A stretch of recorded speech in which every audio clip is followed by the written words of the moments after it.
Dealey Plaza, Dallas, the public arena for the brutal slaying of the 35th President of the United States. The assassination of John F. Kennedy on November the 22nd, 1963, in this tiny acre of Texas, changed history and the lives of millions. And for those closest to the tragedy, the awful memories of that day and the ensuing controversy live on.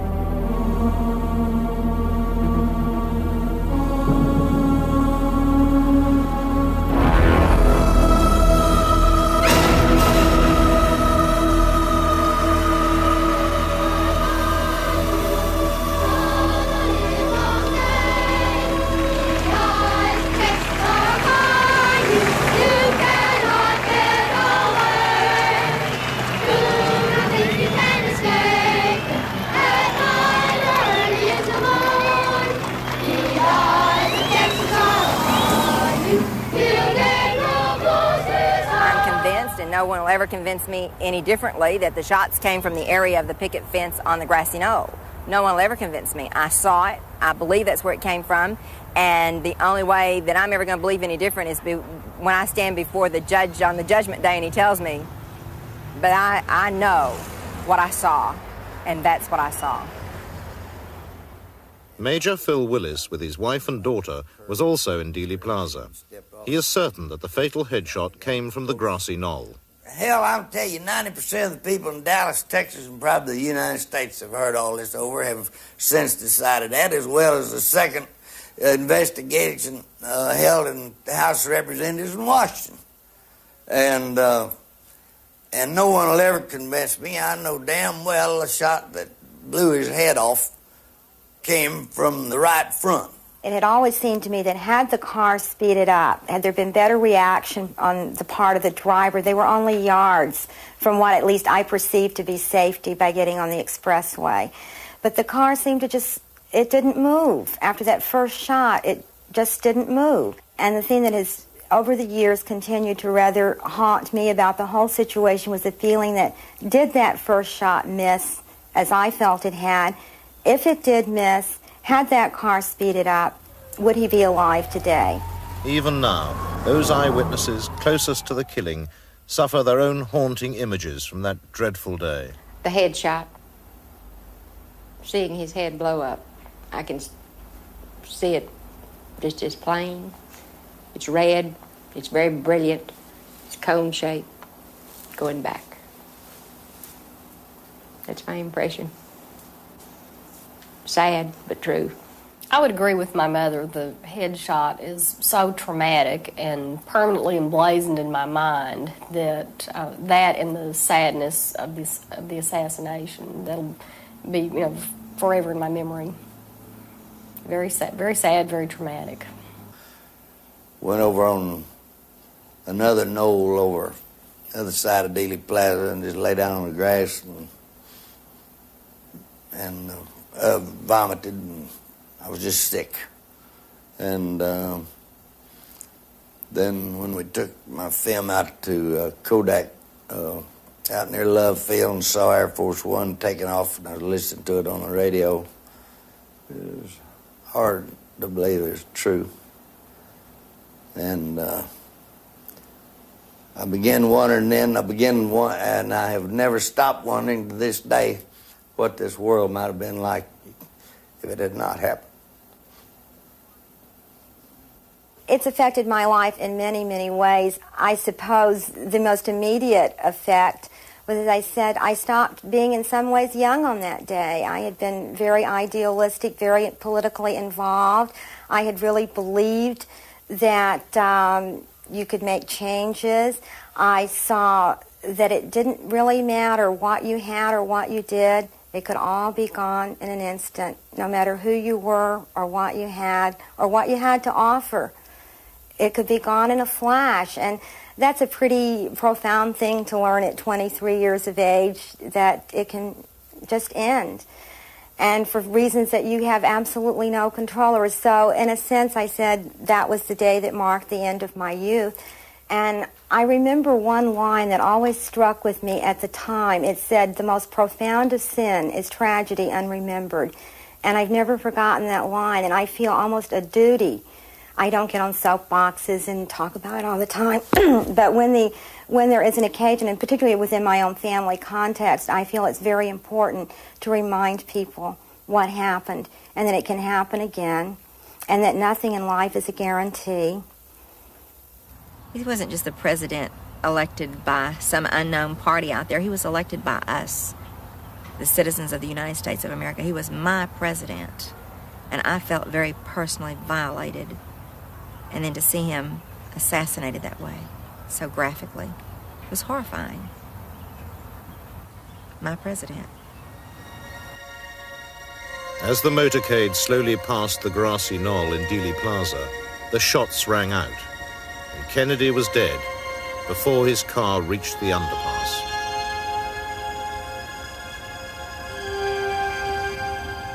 When the Secret Service bodyguards finally realized what had happened, there was a frantic 4-mile dash along the Stemmons Freeway to the nearest hospital.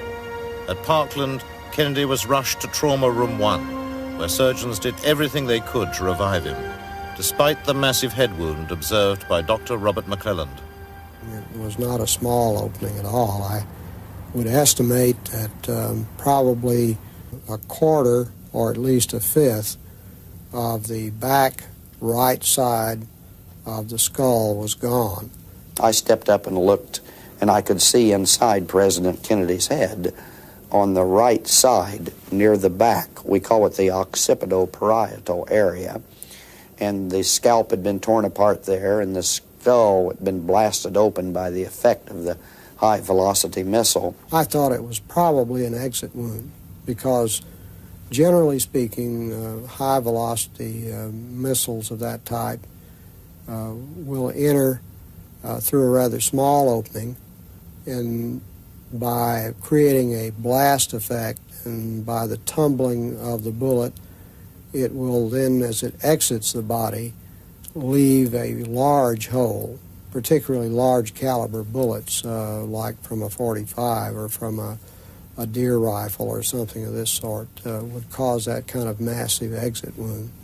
We had taken the casket in the room in the meantime and prepared it, and Miss Kennedy came into the room, and she was, standing there looking at him very calm, holding back tears. It's just she was emotional. I mean, never did cry, and she took her wedding ring off her finger and tried to place it on his finger. Of course, his a lot larger, and so struggling with, I got some K-tail jelly there that they use, and greased his finger, and we got it up on his finger as far as it goes. And then the priest came into the room and administered the last rites to him. They sent for Father Huber, and he was ushered in. There was a huge crowd, of course, milling out in the hall, and he was sort of shoved through the doors, and the scene, I'm sure, was overwhelming for him, as it was for most of us. Our president was lying there dead, his wife grief-stricken, and all of us more or less stunned. And so he came in and turned to his little book and started reciting something which he considered appropriate, and Mrs. Kennedy felt that, probably rightly so, that he wasn't giving the proper phraseology at that time, and she said, no, don't you understand? The final unction. And he turned to another place in his book and began reading, which appeared appropriate, and it seemed to have a soothing effect on her, and he finished the appropriate phrases, and Mrs. Kennedy bent over and kissed her husband and took his ring from his finger.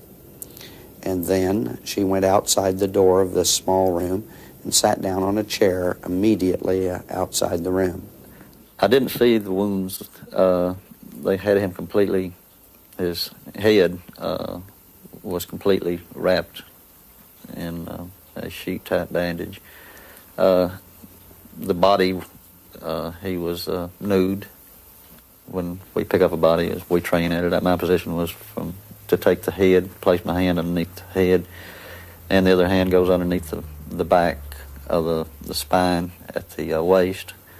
Then Peanuts, his hand goes next to mine on the waist, and he gets below the knees where we can stretch the person out. And we picked him up, and the back of his head felt like a wet sponge.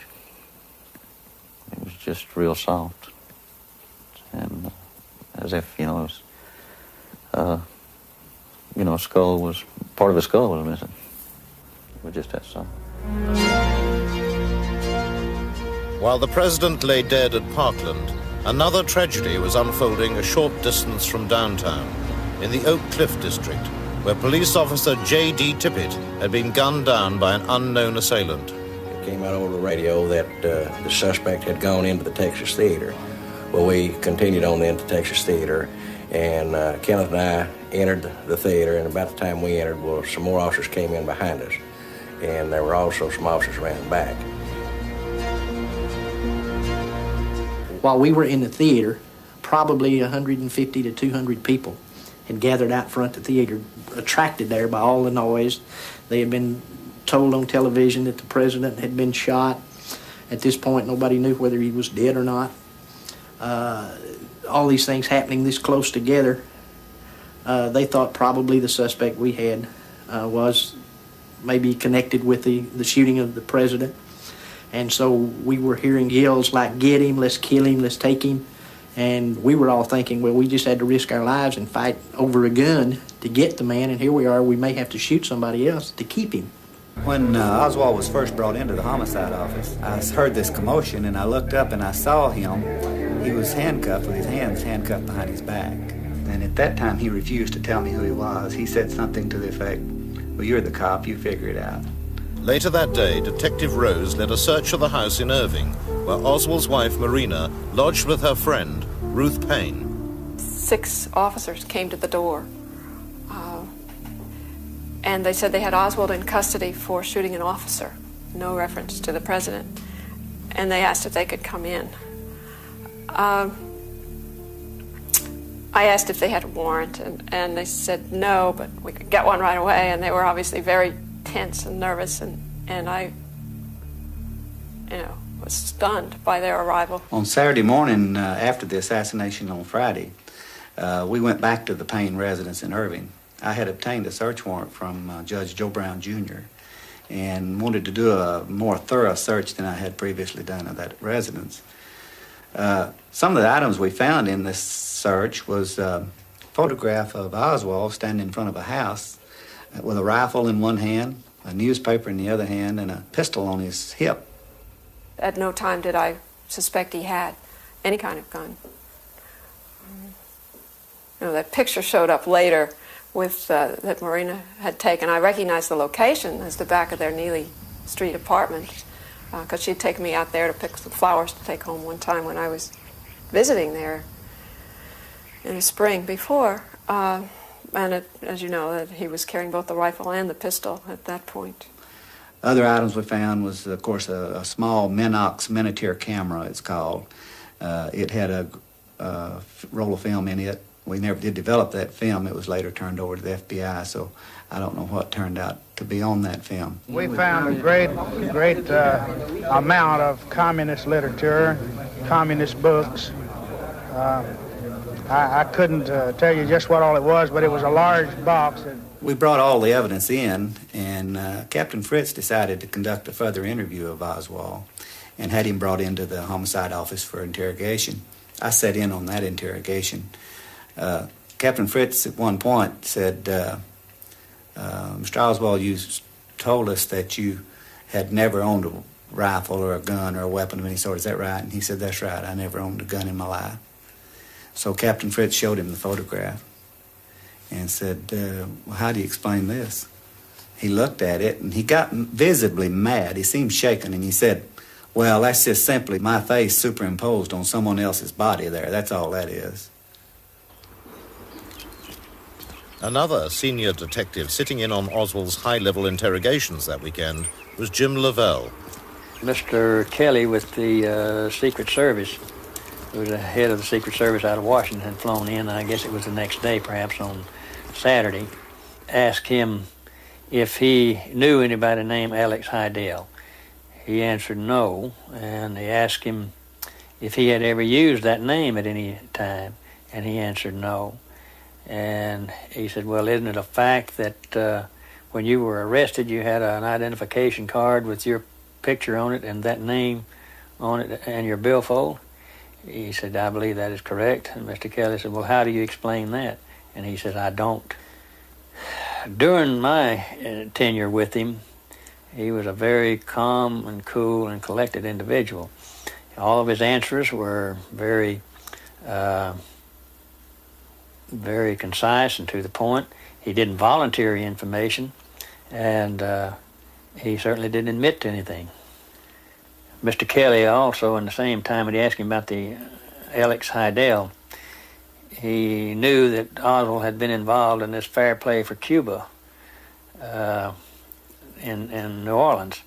And he asked him, he said, now that the president has been killed, he says, do you think that the attitude of the United States towards Cuba will change? And Oswald looked around to his left where Captain Fritz was sitting, and he said, I believe that I am charged with the murder of the president. Is that correct? And Captain Fritz said, yes, that's true. And he turned back to Mr. Kelly and he said, I don't think that I should answer that, because whatever answer I give you might be construed in a different light than what I intended it to be. He said, however, in all countries, and this country is no exception, when a leader of the country either dies or gets killed or something, there's always a second in command that takes over. And he said, in this case, I believe his name is Johnson, and I don't think that his views towards Cuba are any different than the president's.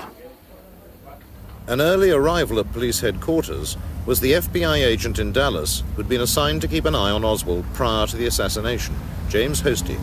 His behavior when I talked to him on the afternoon of the assassination for approximately 1 hour was that of a person who was very calm, cool, and collected. He claimed that he was in the lunchroom at the time of the assassination by himself.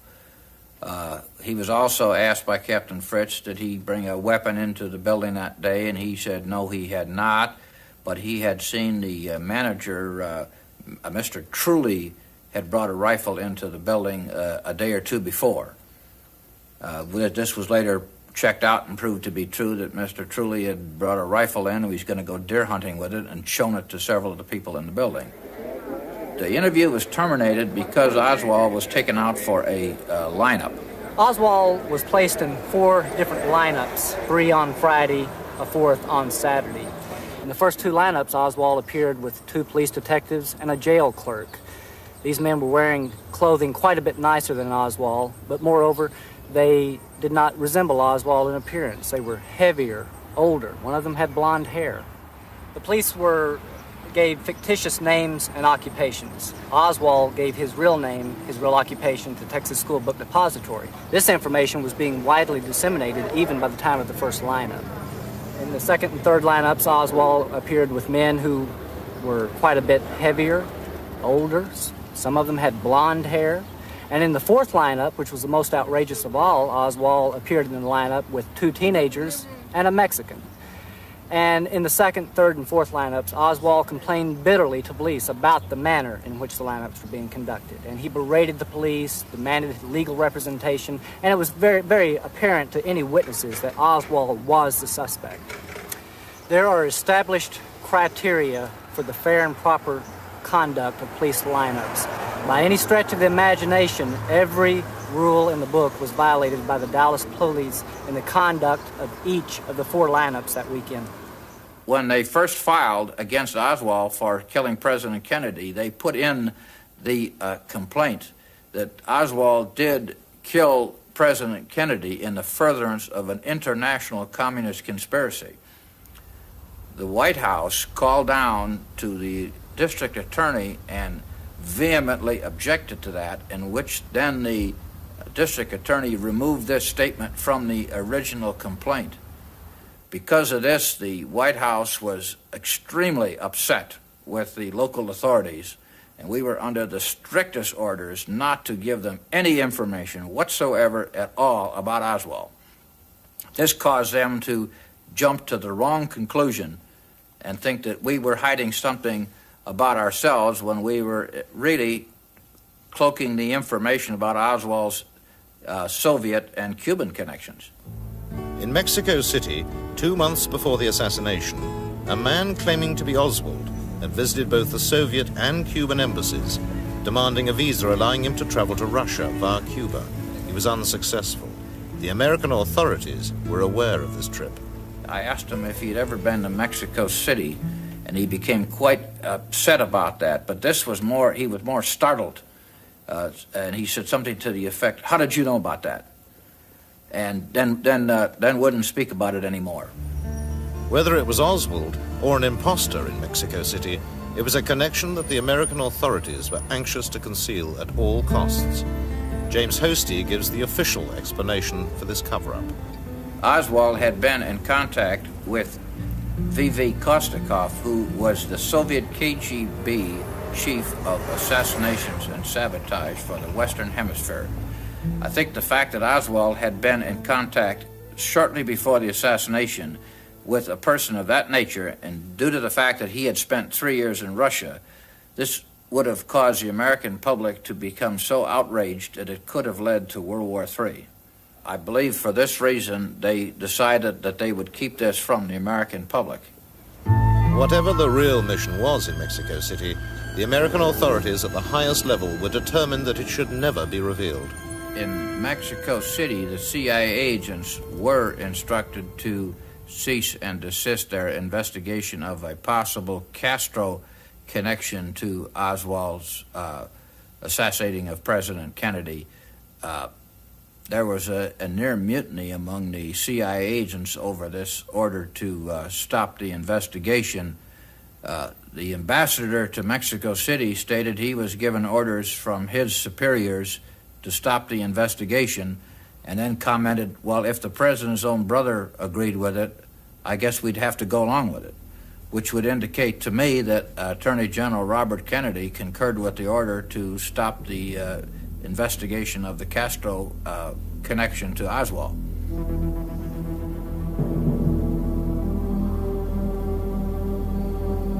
In the holding cells of police headquarters in downtown Dallas, time was running out for Oswald.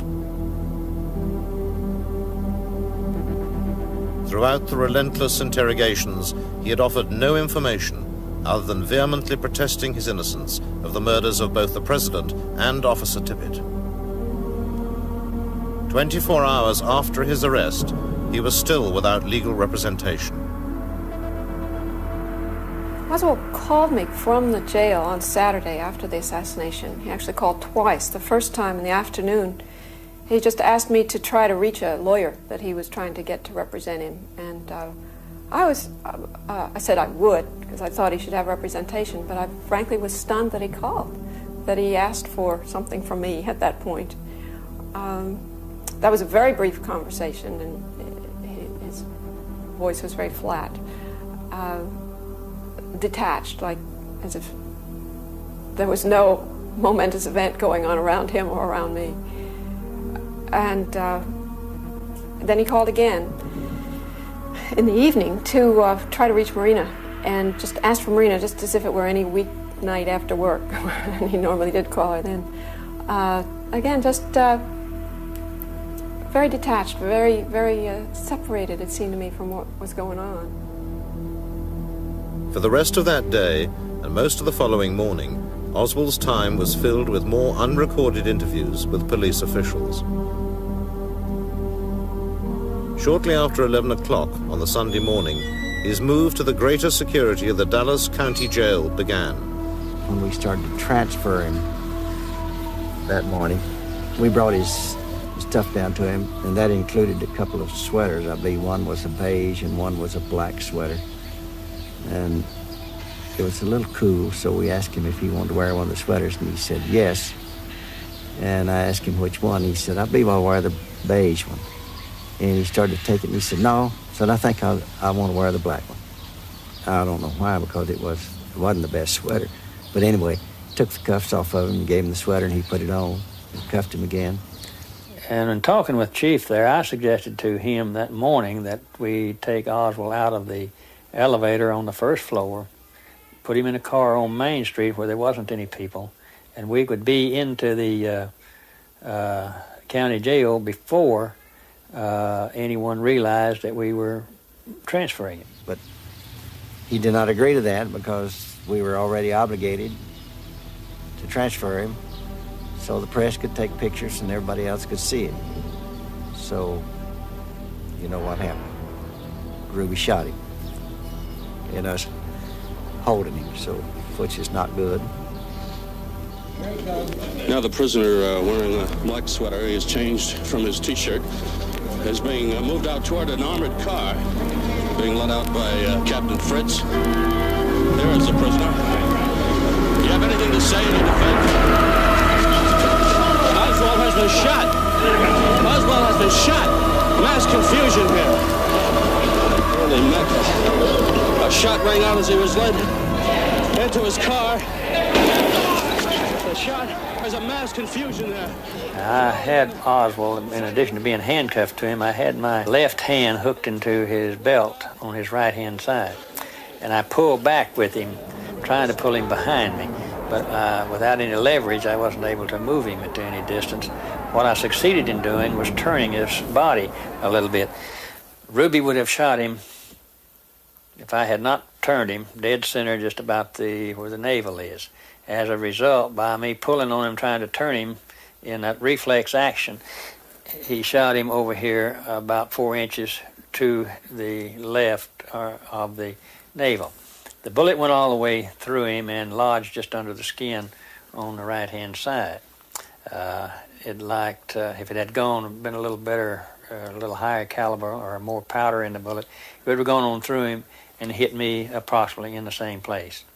But it stopped just under the skin, and I could roll it around under the skin just like a seed in a grape. I stood beside Dr. Shires and watched the efforts to salvage Mr. Oswald. I remember that he was given pure oxygen because he was already unconscious, and little or no anesthesia. And when the abdomen was opened, one could hear the blood escaping from the aorta. And he received 18 pints of blood within the next few minutes in an effort to resuscitate him. And he did recover a blood pressure for a moment or two and began to move his arms. You may recall that the bullet had entered his left chest, had gone through the stomach, the spleen, had torn the superior mesenteric artery on the aorta, gone through the vena cava, passed through the upper pole of the right kidney, buried itself through the liver and into the skin of the abdominal wall on the opposite side. And at that time, there were few, if any, survivors in America of a simultaneous injury to the aorta and vena cava, which was the major injury that Mr. Oswald sustained. I was probably about 20 to 25 feet from the point of the shooting, and I was looking in that direction. And when the shot was fired, it didn't really sound like a pistol shot. It was a muffled sound, but I knew that it was a shot. And my first thought was that probably some older officer that was ready to retire, that was probably, I figured, bereaved and grieved over the shooting of Tippit, that really that's what my first thought was, that it was some policeman that shot him. My first thought was that one of my fellow officers had shot Oswald. But as the crowd began hollering, the gun passed in front of my face, and I grabbed at it, but I missed it, and I kept hollering, "Somebody get that gun, somebody get that gun." And there was a voice that came from this pile of humanity that said they had the gun. Then suddenly I ended up with Ruby. We drug him back into the jail office where we restrained him and began to get handcuffs on him. Chief Curry, along with Captain Fritz and other top administrators, had originally planned, it was my understanding, to transfer Oswald during the night. But outside political pressures coming from as far as Washington insisted that Oswald be shown that he hadn't been coerced into a confession, that he hadn't been beaten, and that the world exposure be granted on this subject. After all, he was an assassin accused in killing the President of the United States. Chief Curry did not have the final say as to when or how Oswald was transferred. It came from his superior, which was the city manager at that time. So, again, we knew better than to transfer him under those conditions, but we didn't have any choice. I was fairly certain in my mind when I saw Lee Oswald lying on the floor that he was going to die. And then I went to Parkland Hospital, and certainly he was dead. And that's when I met his wife, Marina, and his mother, Marguerite. Marina, through an interpreter from SMU, a Russian interpreter, she asked him that could she see the body. And the doctor told me, said that she shouldn't see the body. They just done an autopsy on him, and he wasn't even cleaned up yet. But she insisted on seeing him, and his mother, Marguerite, was there, and she insisted on seeing him. So I took them in to view the body. And there was a tear in the right eye of Lee Oswald, and Marina asked through the interpreter, was he crying when he died? And the doctor told her that no, some people die with their eyes open, some die with them closed, but this tear, he was not crying when he died.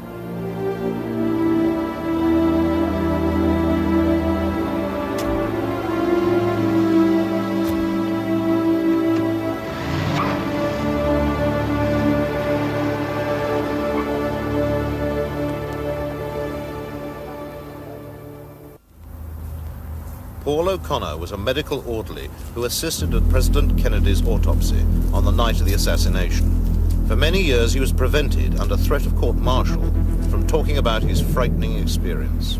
It was such a relief when the House Assassination Committee allowed me to talk.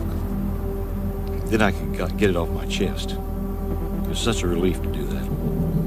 And I'm glad it was brought out of the closet.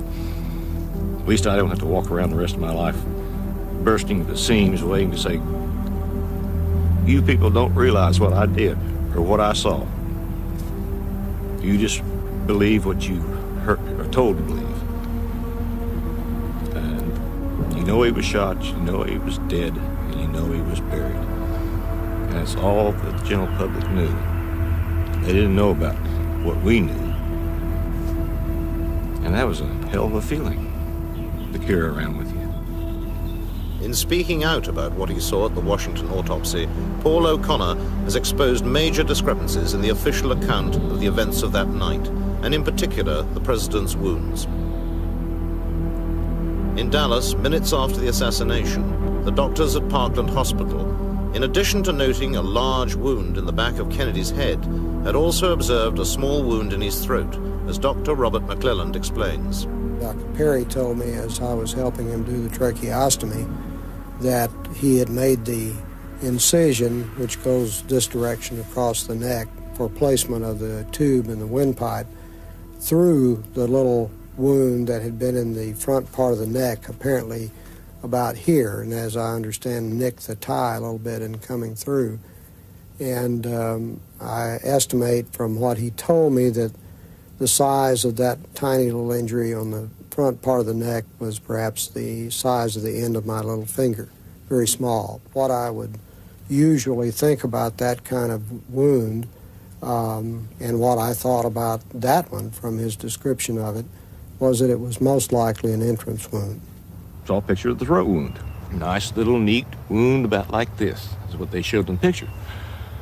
When it actually was a great big nasty blown out wound. Just a big mess.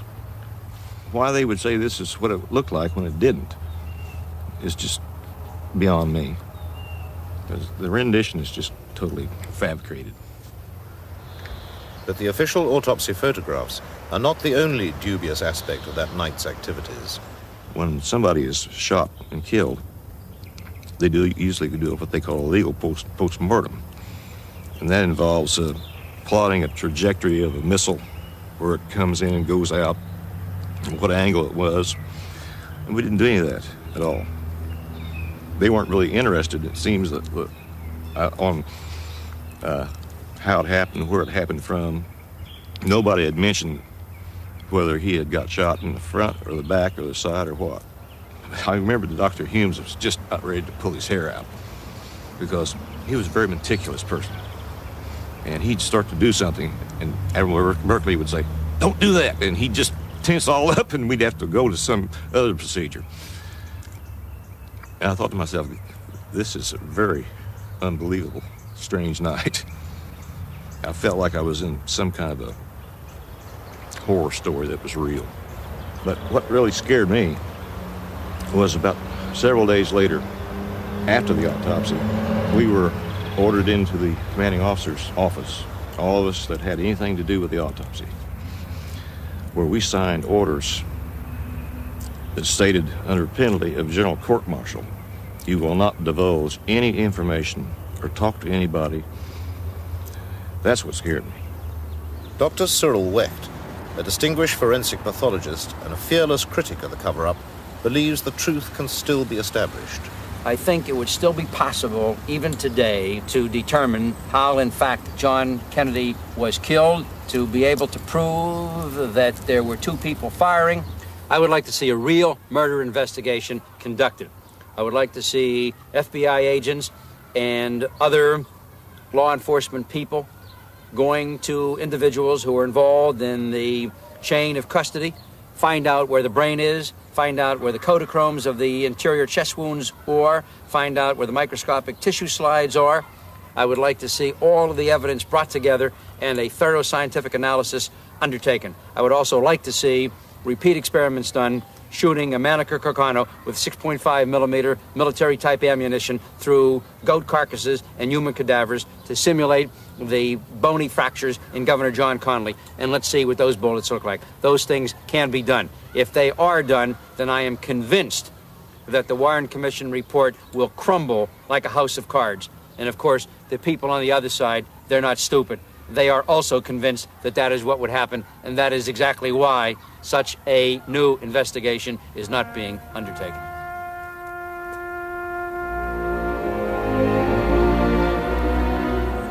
But the questioning voice of the American people refuses to be silenced. Each year on the anniversary of the assassination, a dedicated band of disbelievers meet on the grassy knoll in Dealey Plaza, typical of those millions of Americans who've refused to swallow their government's official line. Through their diverse efforts and their persistence, critics such as these have kept the quest for the truth alive.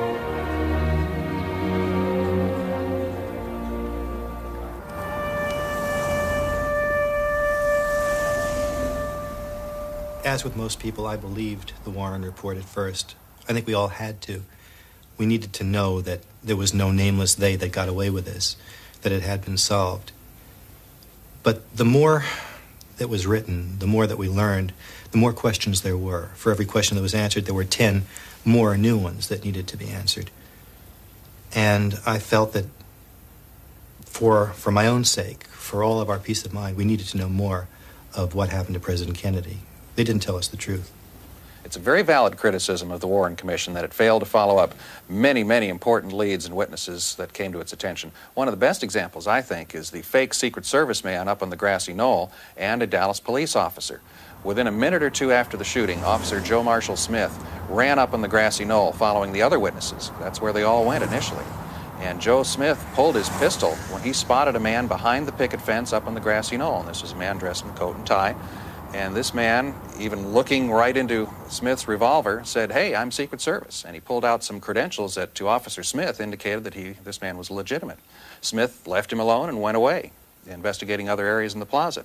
The important part is that the Secret Service at no time had any agents anywhere in Dealey Plaza, with the exception of the agents who were riding in the motorcade. So here's a guy passing himself off as a Secret Service agent to a Dallas police officer, and there was no Secret Service agent there.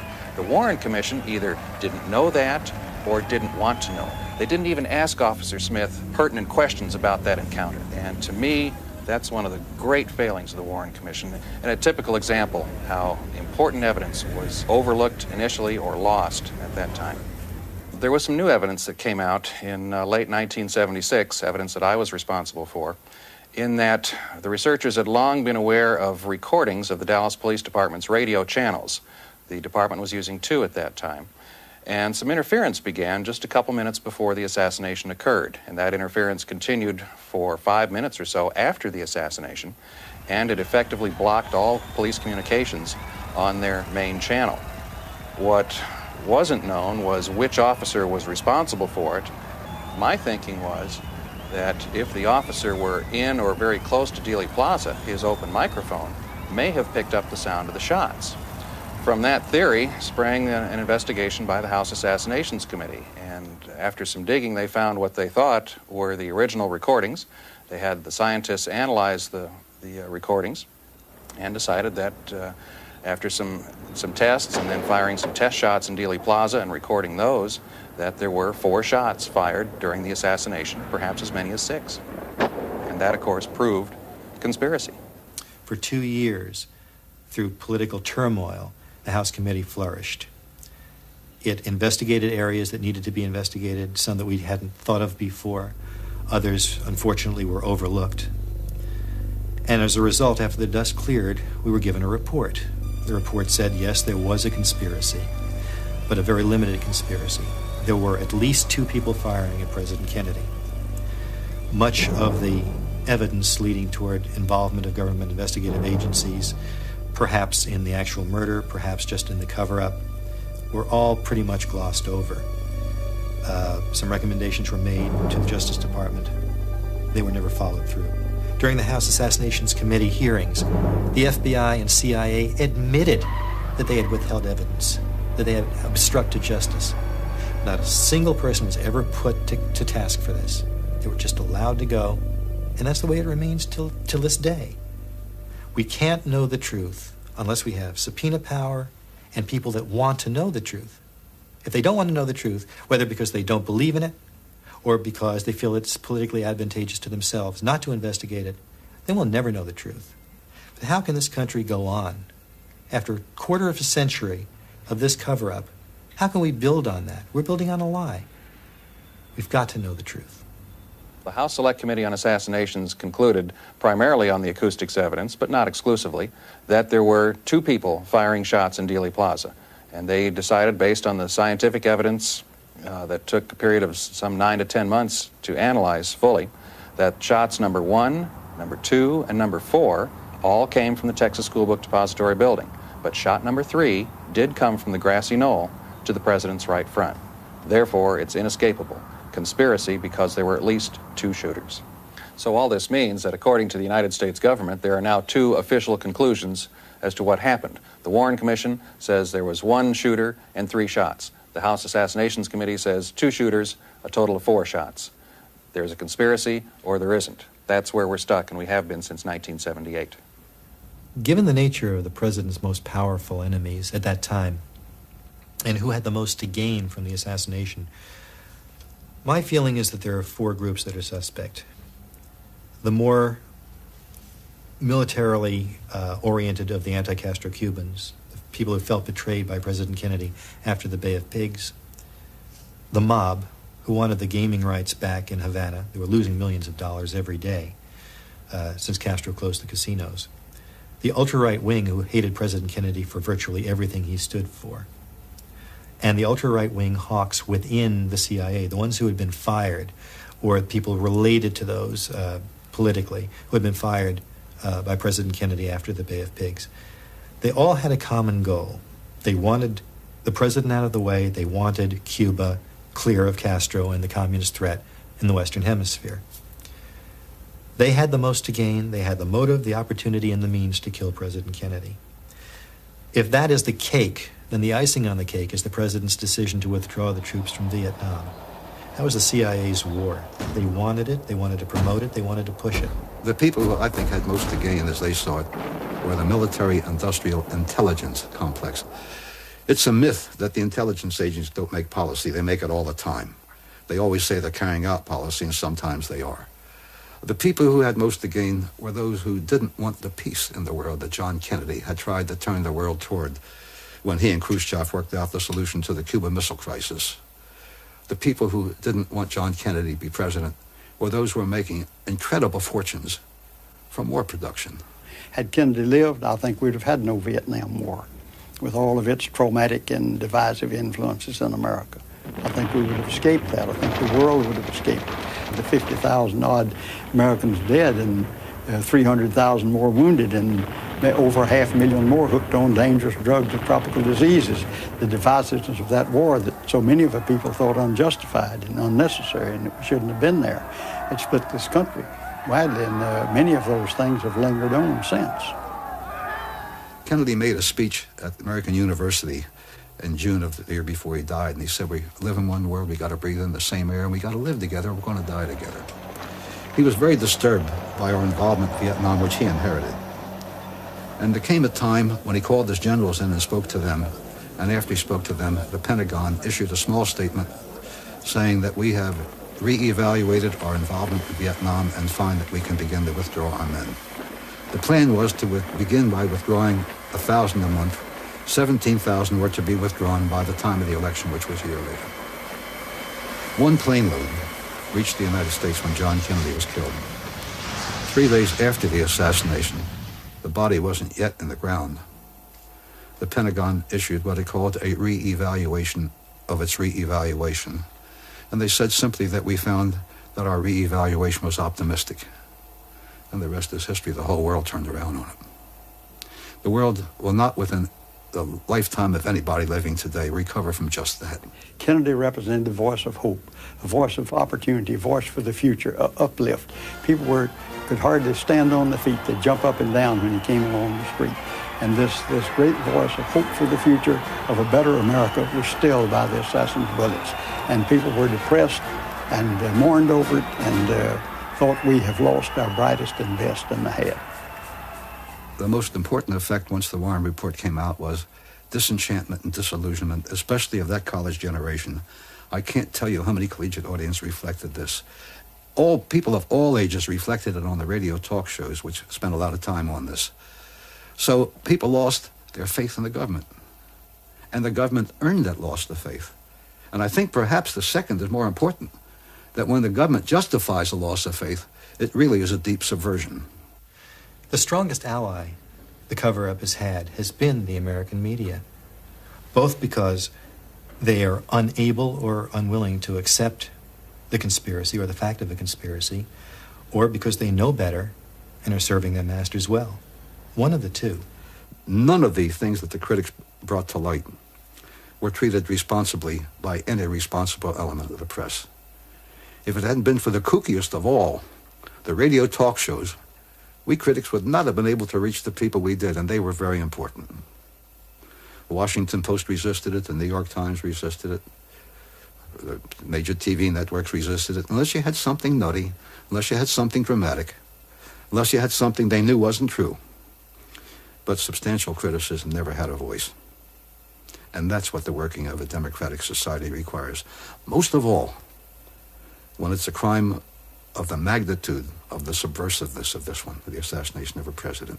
If the press would just open their eyes, if the media would accept the fact of the conspiracy, instead of just arbitrarily disbelieving, we'd have some allies. A handful of critics and researchers in this case have gotten remarkably far on their own. But if the press would just be honest about it and question and do their job, we could learn a lot more. The fact of the assassination conspiracy is beyond doubt. Only the scope is in question. I'm a first-generation American. I'm the first member of my family born at least since the time of Christ. I can't go back to Adam. In freedom. None of my predecessors ever had it. And I've been a writer, an investigative reporter, a Senate investigator, an intelligence analyst. And the older I get, the more convinced I become that despite all its failings, we have the best system of self-government man has yet perfected. And it's got so many failings. But for the system to work, those who are responsible for seeing to it that it works have to see to it that it works. In this case, didn't happen. They subverted it instead. The assassination nullified our system, and the investigation nullified our system. My investigation has been different than that of others who are known as critics, because mine is a study of how the institutions of our society worked at the time of great crisis and since then. And obviously, the conclusion's obvious. They all failed. All, on all levels.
Kodak out near Love Field and saw Air Force One taking off, and I listened to it on the radio. It was hard to believe it was true. And I began wondering then, and I have never stopped wondering to this day what this world might have been like if it had not happened. It's affected my life in many, many ways. I suppose the most immediate effect was, as I said, I stopped being in some ways young on that day. I had been very idealistic, very politically involved. I had really believed that you could make changes. I saw that it didn't really matter what you had or what you did. It could all be gone in an instant, no matter who you were or what you had to offer. It could be gone in a flash, and that's a pretty profound thing to learn at 23 years of age, that it can just end, and for reasons that you have absolutely no control over. So in a sense, I said that was the day that marked the end of my youth. And I remember one line that always struck with me at the time. It said, "The most profound of sin is tragedy unremembered." And I've never forgotten that line, and I feel almost a duty. I don't get on soapboxes and talk about it all the time, but when there is an occasion, and particularly within my own family context, I feel it's very important to remind people what happened, and that it can happen again, and that nothing in life is a guarantee. He wasn't just the president elected by some unknown party out there. He was elected by us, the citizens of the United States of America. He was my president, and I felt very personally violated. And then to see him assassinated that way, so graphically, was horrifying. My president.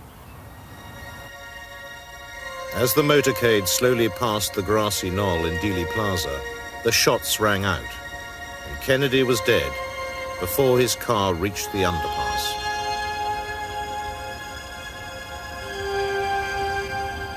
When the Secret Service bodyguards finally realized what had happened, there was a frantic 4-mile dash along the Stemmons Freeway to the nearest hospital.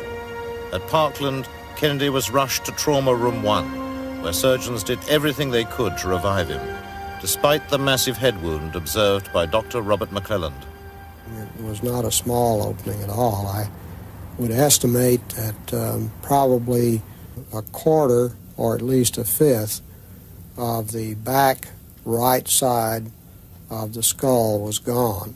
I stepped up and looked, and I could see inside President Kennedy's head on the right side near the back. We call it the occipital-parietal area. And the scalp had been torn apart there, and the skull had been blasted open by the effect of the high-velocity missile. I thought it was probably an exit wound because, generally speaking, high-velocity missiles of that type will enter through a rather small opening, and by creating a blast effect and by the tumbling of the bullet, it will then, as it exits the body, leave a large hole, particularly large caliber bullets. Dealey Plaza, Dallas, the public arena for the brutal slaying of the 35th President of the United States. The assassination of John F. Kennedy on November the 22nd, 1963, in this tiny acre of Texas, changed history and the lives of millions.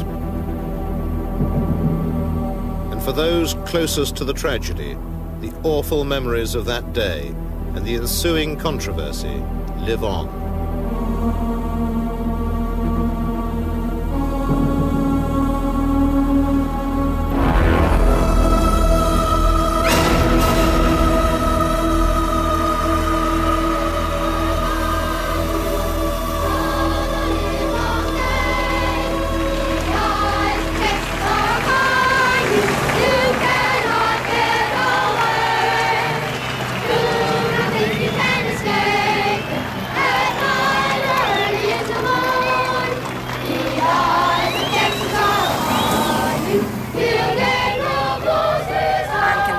No one will ever convince me any differently that the shots came from the area of the picket fence on the grassy knoll. No one will ever convince me. I saw it. I believe that's where it came from. And the only way that I'm ever going to believe any different is when I stand before the judge on the judgment day and he tells me. But I know what I saw, and that's what I saw. Major Phil Willis, with his wife and daughter, was also in Dealey Plaza. He is certain that the fatal headshot came from the grassy knoll. Hell, I'll tell you, 90% of the people in Dallas, Texas, and probably the United States have heard all this over, have since decided that, as well as the second investigation held in the House of Representatives in Washington.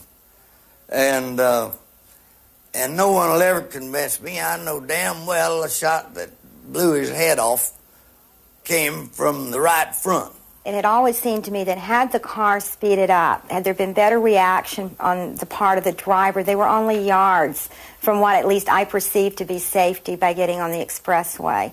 But the car seemed to it didn't move. After that first shot, it just didn't move. And the thing that has, over the years, continued to rather haunt me about the whole situation was the feeling that, did that first shot miss, as I felt it had? If it did miss, had that car speeded up, would he be alive today? Even now, those eyewitnesses closest to the killing suffer their own haunting images from that dreadful day. The headshot, seeing his head blow up, I can see it just as plain. It's red, it's very brilliant, it's cone-shaped, going back. That's my impression. Sad, but true. I would agree with my mother. The headshot is so traumatic and permanently emblazoned in my mind that that and the sadness of the assassination, that'll be forever in my memory. Very sad, very traumatic. Went over on another knoll over the other side of Dealey Plaza and just lay down on the grass and vomited, and I was just sick. And then when we took my film out to... like from a .45 or from a deer rifle or something of this sort would cause that kind of massive exit wound.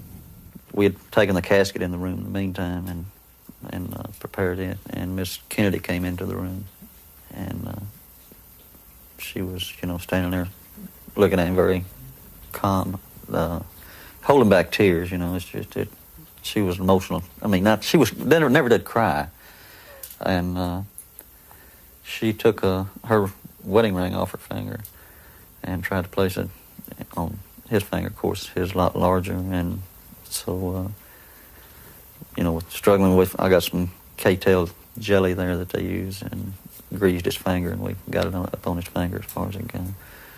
And then the priest came into the room and administered the last rites to him. They sent for Father Huber.